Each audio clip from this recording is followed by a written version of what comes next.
Memoria Sur, un podcast de Diario Sur para hablar y disfrutar de la historia, con Ana Pérez Brián y Curro Fernández Sibaja.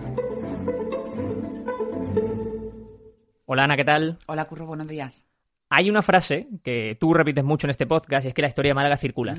Y en los 30 episodios que llevamos, que este es el 31, por cierto, que se dice pronto ya, que llevamos 30 episodios. Parece que fue ayer, ¿eh? Desde luego, que llevamos ya mucho. Como te decía eso, tú dices que la historia de Málaga es circular y en estos 30 episodios hemos pasado muchas veces por el punto por el que vamos a hablar hoy y que hemos prometido muchas veces que vamos a hablar de él y ha llegado. Hoy cumplimos esa promesa y hacemos ya la parada obligatoria en el cementerio de San Miguel. Es que efectivamente, Curros, la historia de Málaga es circular, sobre todo una parte muy concreta de la historia de Málaga, que es la más luminosa, la más esplendorosa, la que, como que es la que más atención concentra porque ahí tuvo se desarrolló un poco la historia de Málaga que hace que nosotros seamos ahora lo que somos, ¿no? Entonces, bueno, pues imagínate desde mitad del siglo XIX hasta bien entrado el siglo XX, bueno, pues se produjeron acontecimientos que al final están entrelazados unos con otros y que terminan llevándonos al mismo punto. Puede ser la calle Lario, la Alameda, el Parque, la zona de la Malagueta, los barrios y por supuesto, no solo donde vivieron esas personalidades de las que siempre hemos hablado, sino donde descansan de forma eterna, ¿no? Entonces, bueno, ya hicimos un podcast sobre el cementerio inglés, que bueno, es nuestra debilidad, es uno de nuestros favoritos. Y es verdad que en otros podcasts siempre hemos hecho referencia a la importancia también del hermano, no sé si decirle mayor, pero al hermano del cementerio de San Miguel, ¿no? Que también es otra joya de la arquitectura y otra joya histórica que nos permite recorrer muy bien la historia de Málaga. Eso es. Así que hoy ya, sin más aviso y sin más, exactamente, nos metemos a fondo para contar la historia del cementerio de San Miguel.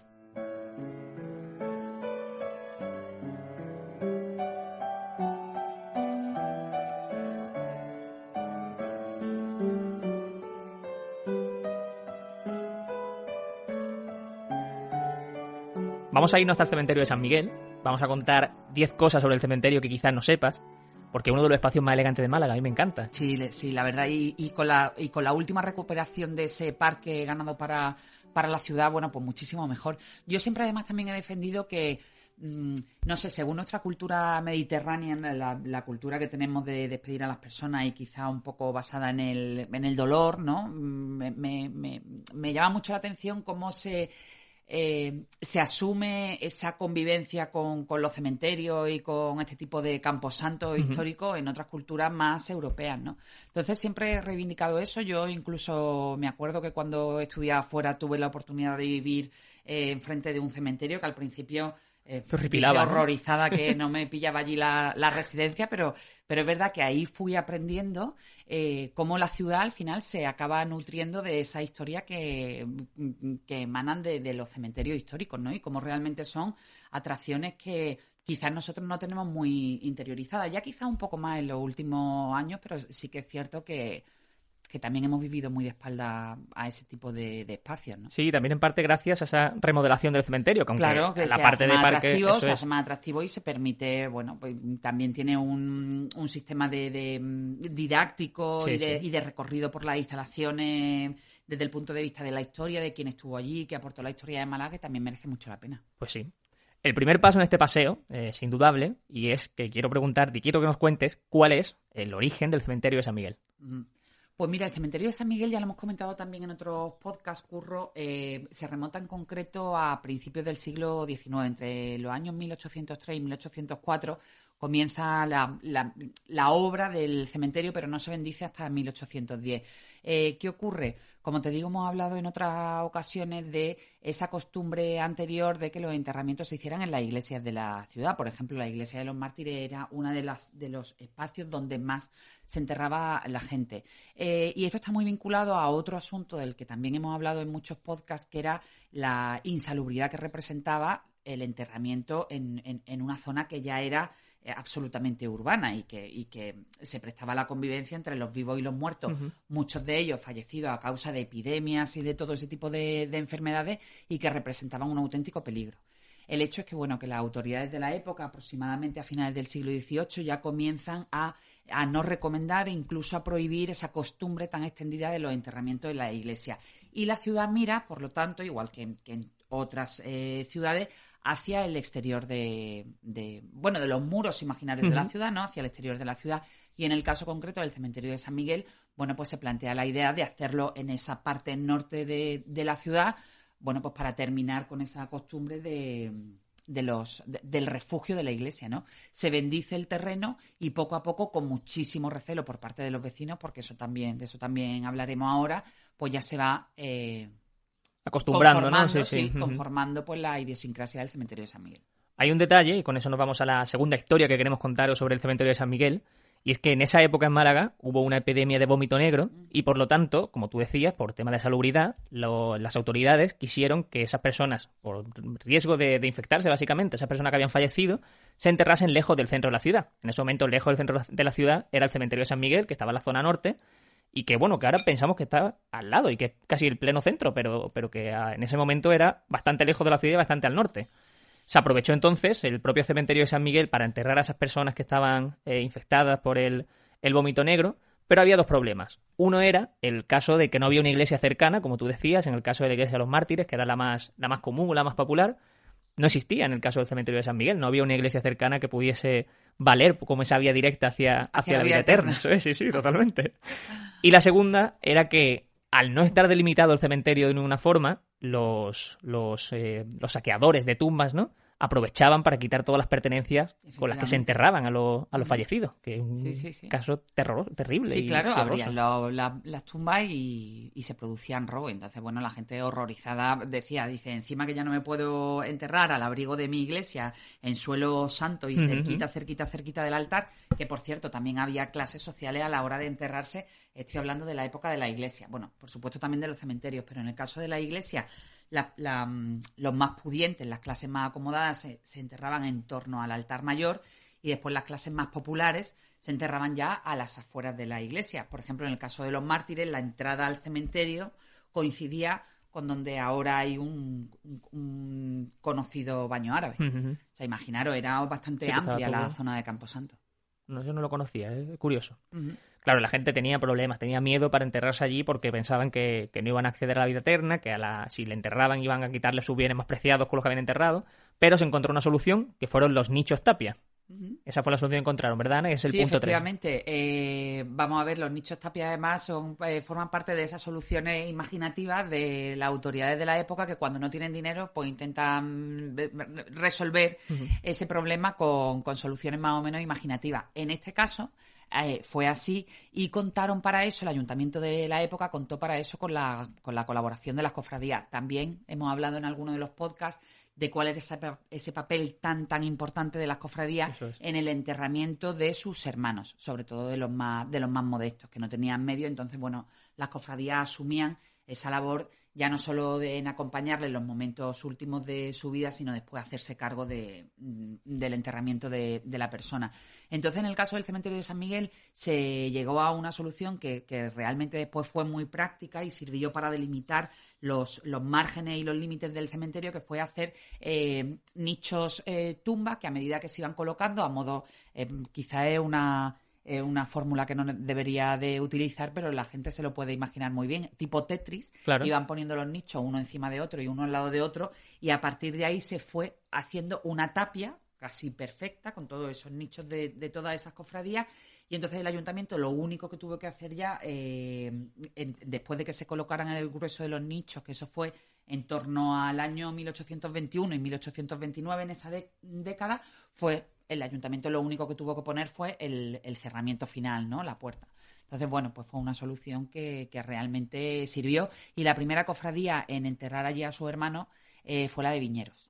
Relacionada con la vid, como vimos también en el especial de Semana Santa. Ya después llegaron otras que además también fueron haciendo con el paso de los años ya no solo esos nichos para sus hermanos más modestos, sino también panteones para los que morían y tenían más posibilidades económicas. A nivel arquitectónico, el cementerio de San Miguel es precioso y tiene un estilo propio. Sí, de hecho está protegido, es bien de interés cultural, es una maravilla. Los mejores escultores de la época hicieron los panteones del cementerio de San Miguel, y de verdad, desde aquí animar a la gente que si tiene la oportunidad que vaya. Ahora mismo realmente no sé cómo está con el tema del COVID, pero creo que poco a poco se han ido recuperando las visitas, y de verdad que esa escapada merece la pena. Merece mucho la pena y está muy cerquita, o sea que eso en en un segundo nos plantamos allí fácilmente. Y decía eso, que tiene un interés altísimo a nivel arquitectónico, y es que además tiene un dato curioso, y es que la solería de uno de los patios más antiguos se tomó una solución casi improvisada, pero que ha quedado como un sello del cementerio de San Miguel, que es muy interesante. ¿Qué es lo que encontramos en uno de esos patios? Pues mira, son los patios originales, los patios históricos, y entonces sí, cuando la gente entra en el cementerio se quedará fascinada porque la solería efectivamente está hecha con trocitos de lápidas. Y forman una estructura casi perfecta. ¿Por qué fue así? Bueno, pues porque al principio tú cuando adquirías un nicho lo adquirías por un tiempo determinado, según el dinero que tuvieras, y después lo tenías que ir renovando, bueno, pues por década o por cada 25 años o el tiempo que tú consideraras o que tu familia considerara. ¿Qué ocurría? Que en el momento que se terminaba ese periodo, si no renovabas el nicho, lo que hacía era que sacaban tus restos, iban a un osario común, y las lápidas que hicieron, bueno, pues para aprovecharlas se partían en trozos y fueron construyendo esa parte del suelo de uno de los patios más bellos del cementerio. Es una imagen muy, muy, muy curiosa. Sí. Ahí aparecen trocitos de fechas, Eso trocitos de nombres, trocitos de cruces. Que me ha llamado mucho la atención leer en el artículo justo eso, que si te fijas en el suelo hay trozos de, pues eso, de lápidas con las fechas, con nombres. Muchas veces también cuando vas a ese tipo de sitios tienes que ir mirando al suelo, ¿eh? No solo a los panteones y al frente a los nichos, sino también al suelo. Es cierto. Para mí el cementerio de San Miguel por edad ha sido un lugar ya deteriorado, donde ya no se enterraba gente. Y esto ocurrió, el hecho de que ya dejase enterrarse a gente, en 1987, o sea, ayer realmente, no hace nada.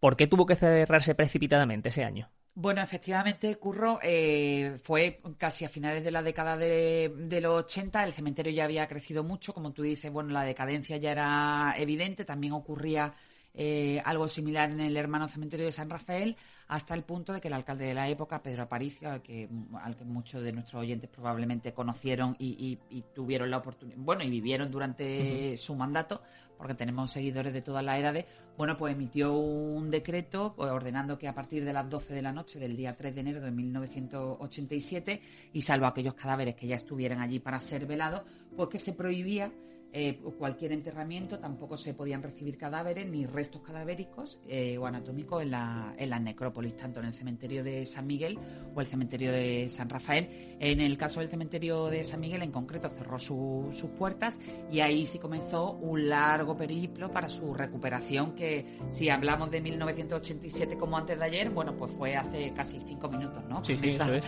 Con la construcción de ese parque que termina por abrazar al cementerio y que realmente al final pues le ha dado el lugar que le corresponde en el mapa cultural de Málaga. Bueno, y un parque que ha salvado, por decirlo así, esa zona, que es un punto de encuentro con muchos niños y con mucha más vida. Sí. Merece la pena, merece mucho la pena también.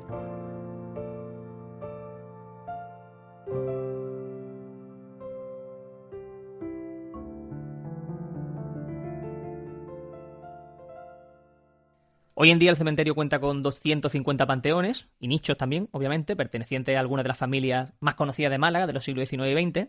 Y uno de ellos, tal y como te contó a ti Mar Rubio, en ese enlace que dejamos siempre en las notas del podcast para leer el artículo tranquilamente, quien quiera verlo, es el Panteón de los Malagueños Ilustres, que cuenta con 4 personajes, como el caso del poeta Salvador Rueda o el escultor e imaginero Francisco Palma García, que muchos de los que sean amantes de la Semana Santa de Málaga van a reconocer fácilmente.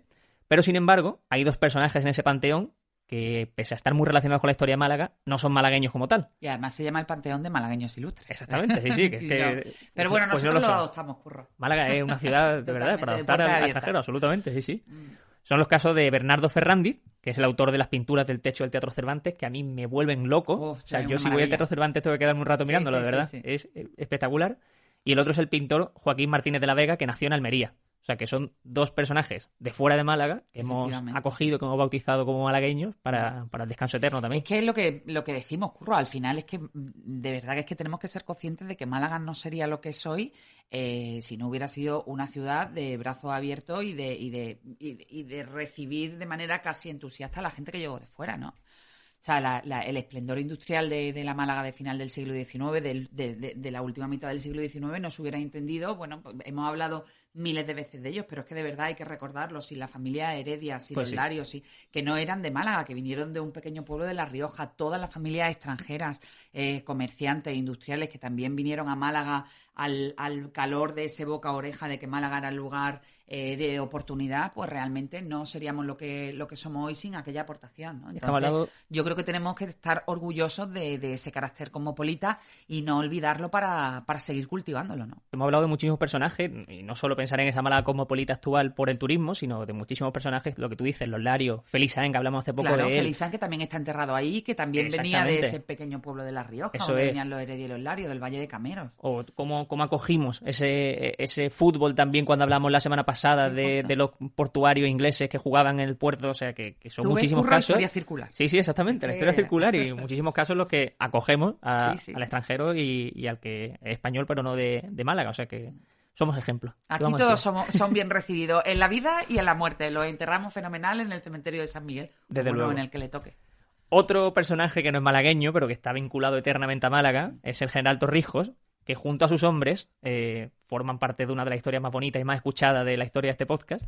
Y también tiene una relación con el cementerio, una relación con una historia muy chula que quiero que nos cuentes. Sí, efectivamente, bueno, es uno de nuestros grandes hombres, uno de nuestros grandes ilustres y uno de los grandes protagonistas de este podcast, de cuando escribí la historia en el periódico, es decir, la historia del general José María Torrijos es absolutamente imprescindible en Málaga.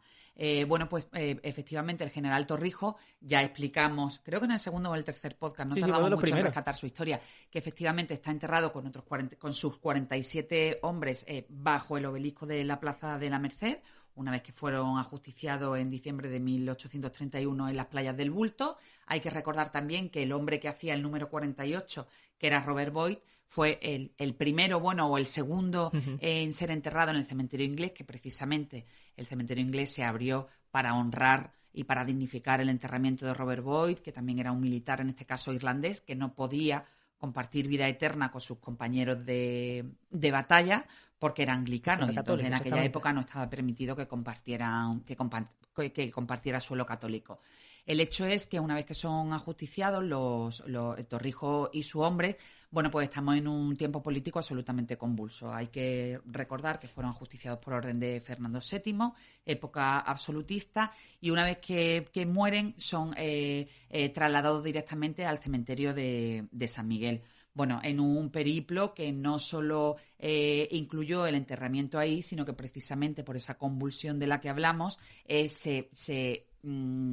se acarició la idea y finalmente se ejecutó de llevarse incluso a Torrijos a otra zona escondida del Peñón del Cuervo para que no se profanara su tumba por esta cuestión política de la que estamos hablando. El hecho es que Torrijos y sus generales estuvieron enterrados durante unos años en un nicho, el resto de los acompañantes de menor rango estuvieron en una fosa común, hasta que finalmente se despejó, es decir, ya terminó el absolutismo de Fernando VII, ya entró la época liberal y se pudo hacer y se pudo empezar a proyectar. También se pudo tener el dinero suficiente porque, como hemos recordado muchas veces, tampoco el ayuntamiento tenía el dinero suficiente para el obelisco.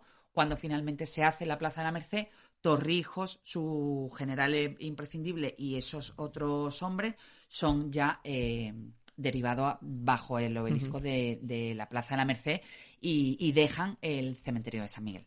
Un Torrijos que también estuvo un tiempo enterrado se cree que en las playas del Peñón del Cuervo. Sí, efectivamente, se lo tuvieron que llevar allí para proteger su cadáver. Es curioso, la verdad. Sí, la verdad es que Torrijos también en la vida eterna tampoco pudo descansar el hombre, por lo menos en los primeros años, porque fueron realmente convulsos. Ay, por cierto, Curro, otro detalle curioso. A pesar de que en el nicho donde estuvo Torrijos hay una plaquita que recuerda que el general estuvo allí enterrado, en ese lugar hay otro personaje absolutamente imprescindible en aquella historia del ajusticiamiento en las playas del Bulto, que comparte descanso eterno con la mujer de Torrijos, con Luisa, que fue el padre Vicaría, que, como te decía, fue el encargado, ¿no?, de asistir a esos hombres en su última noche en el convento del Carmen y en darle, pues las bendiciones y el soporte espiritual para antes de que fueran ajusticiados. Una vez que él murió, que además hay algunos documentos históricos que dicen que él no terminó de superar aquel episodio en las playas del Bulto y que desde entonces como que vivió casi ido, ¿no? Entonces, en el momento de la muerte, la mujer, la viuda de Torrijos, se enteró que no había un lugar para para él y decidió, pues abrir un hueco en su nicho, con lo cual, pues al final esos lazos, ¿no? que se entrecruzan en vida muchas veces también quedan forjados en la muerte, porque realmente la viuda de Torrijos descansa con el sacerdote que le dio, con el carmelita que le dio soporte espiritual a su marido antes de morir, ¿no? Entonces me parece que es una historia curiosa y bonita. No, la historia de Torrijos está llena de simbolismos que son sí. muy, muy chulos, la verdad. Muy, muy impresionantes y muy emotivos. La historia, la verdad, es que es una de las más... no sé, yo creo que de ese final del siglo... de ese principio del siglo XIX es una de las más emocionantes, ¿no? Por lo que representó Torrijos en la lucha por las libertades, contra el absolutismo, por periplo para llegar hasta Málaga, por cómo fueron ajusticiados y por lo que ocurrió después, ¿no? Y por el homenaje al final que está simbolizado en una de nuestras plazas centrales. Hay otro personaje del que hemos hablado brevemente en alguno de los podcasts anteriores, y es Trinidad Grum. Hay una relación también entre la propia Trinidad y el cementerio de San Miguel. ¿Cuál es esa relación que une a estas dos figuras? Bueno, pues también desde aquí una promesa de que hablaremos de ella en alguno de los podcasts, porque desde luego es una historia absolutamente fascinante. Pero Trinidad Grum pasará a la historia de Málaga por ser una de las mayores benefactoras de la ciudad. Ella tuvo una vida absolutamente desgraciada, creo que hemos hecho referencia en algún momento del podcast. Se dice que su marido se suicidó, que era un Heredia, hijo de Manuel Agustín Heredia, se suicidó cuando su hijo era muy pequeño, ya de hecho creo que estaba incluso embarazada. Cuando fue a recuperarse de aquella pérdida de su marido en un barco que la dirigía con su hijo a Cádiz, hubo un naufragio y perecieron 2 de sus hijas. Es decir, tuvo una vida absolutamente desgraciada, y en esa recuperación o en ese ejercicio de intentar poner paz en su vida se volcó absolutamente en las causas sociales de Málaga. De hecho, cuando ella murió, que murió el 31 de agosto de 1896, no se recuerda en la ciudad otro duelo y otro dolor semejante al que se vivió con doña Trinidad Grum. De hecho, a ella le habían ofrecido, antes de morir, ser enterrada en la Catedral de Málaga, en la Girola, como gesto de homenaje y como gesto de respeto a todo lo que había hecho por la ciudad. Pero ella decidió que no, que ella quería enterrarse en el cementerio de San Miguel, en el panteón donde ya reposaba Manuel, su marido, y como último gesto de esta gran mujer también decidió que parte de ese panteón pues fuera dedicado a las monjas de la caridad, a las que ella había también ayudado con el asilo de San Manuel o el colegio de San Manuel, y también pues ya te digo, pues decidió abrir una parte del panteón a la orden, y de hecho hay muchas monjas enterradas ahí con doña Trinidad Grum. Tenemos que abordar la historia de Trinidad Grum, porque es muy, muy interesante. Absolutamente. Vamos a ir cerrando este capítulo con 2 historias más. La primera, con uno de los panteones más antiguos que hay en el cementerio, y es el de la familia Castel, una familia que yo no conocía en absoluto y que me parece una historia muy chula. Porque sí, quizás te sonará por Café Castel, que además efectivamente es el origen de la familia Castel, pero sí, uno de los primeros panteones, además uno de los más bonitos, el de la familia Castel. Hay otros absolutamente bellísimos, como el de los Larios, los Heredia, los Rein, los Subirón, los Prí, es decir, toda la grande familia de Málaga. Pero el de la familia Castel era realmente bonito y significativo, porque además fue uno de los primeros. Pues rinde homenaje al impulsor al patriarca de la familia, que fue Simón Castel Sáenz, que fundó la Casa de Cafés Castel en 1875, en pleno auge mundial de ese mercado, y que además tuvo su despacho durante muchísimos años en la calle Larios. Y la familia está enterrada ahí en el cementerio de San Miguel.